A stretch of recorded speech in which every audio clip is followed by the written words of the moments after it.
Malkangiri block अंतर्गत पद्मगिरी बुधवार साप्ताहिक हाट में निर्दिष्ट व्यवसायी को हाट आसवा और दुकान खोलने को मना कर अभियोग गतकाली मालकानगिरी थानार द्वारस्थ होती बासंद व्यवसायी अभियोग प्रकार मालकानगिरी सदर ब्लॉक पद्मगिरी ठारे नियमित भाव दीर्घ वर्ष धरी बुधवार साप्ताहिक हाट हो आसी साप्ताहिक हाट में आखपाख अंचल बहु व्यवसायी से निजर उत्पादित सामग्री तथा लोक दैनंदिन आवश्यक सामग्री को विक्रय कर परिवार प्रतिपोषण कर तेबे गत डिसेम्बर मासरे जिलार राखेलगुड़ा और एमवी 26 ग्राम मध्य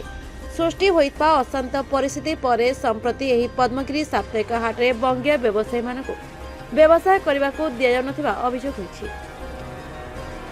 एने एही बासंद व्यवसायी माने गतकाली मालकानगिरी थानार द्वारस्थ होई एक लिखित अभियोग करछथि। तेबे उक्त हाट में एही बंग्या व्यवसायी मानकु सेमानक उठा दुकान पकाई व्यवसाय करने को बासंद करथिबारु सेमाने नाना समस्यार सम्मुखीन हेबा सहित हाट को विभिन्न सामग्री विक्रय पे नहीं जाइथिबा बेले सेमाने बिक्री न करि पारि मानसिक चाप सहित आर्थिक क्षतिग्रस्त होइथिबा अभियोग करथिले। तेबे पद्मपुर साप्ताहिक हाट बासंद व्यवसायी अभियोग आधार मालकानगिरी द्वादश थाना पुलिस उभय पक्ष को डाकी आलोचना माध्यम शीघ्र आपस समाधान करने को उभय को तागिद करछथि। मोर नाम आशीष कुमार हलदार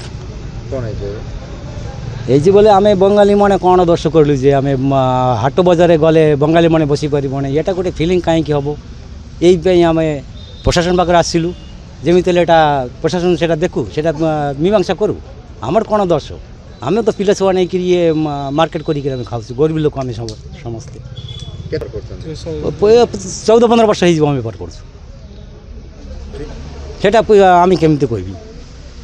तांके गोटे दृढ़ दृष्टि आम बंगाली उपर पड़ी एटा कौन आम केमती कौन कह मैंने आम बजार गले आम बसवा दबनी खाली बंगाली क्या असुविधा खाली कौन बंगाली मैंने बसी पारे आ समस्ते बस आज प्रशासन पाखे आसिली थाना न्याय मिल से आसिलु आम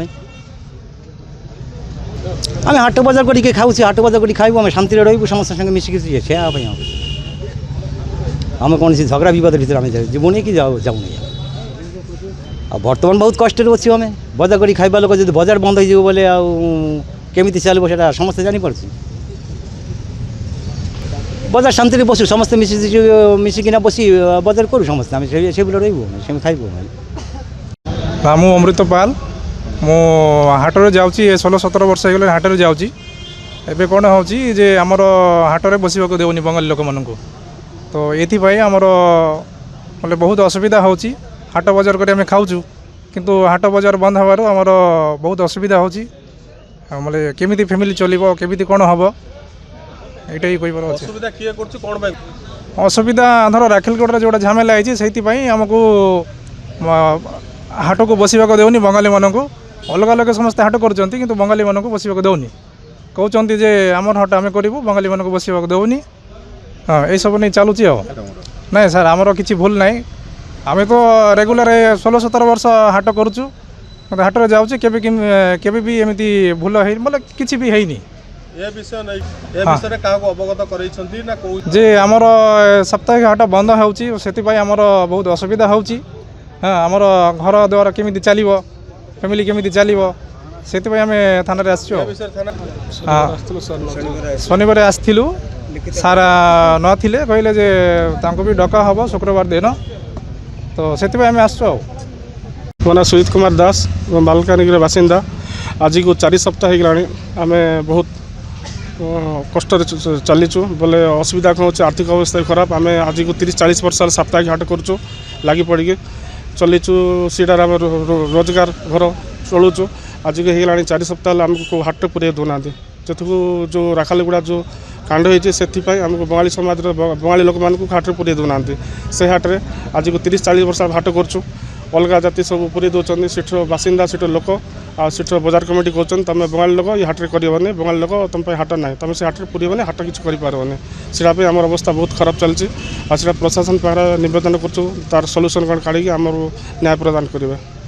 आज थाना आसलु मालकान थाना आज 100-150 आस सब बेपारी जे कि आगे बंद थी तुम 3-4 सप्ताह भेजगड़ा हाट बंद थी ये सप्ताह बुधवार भी पद्मगिरी हाट जाकि खोले देले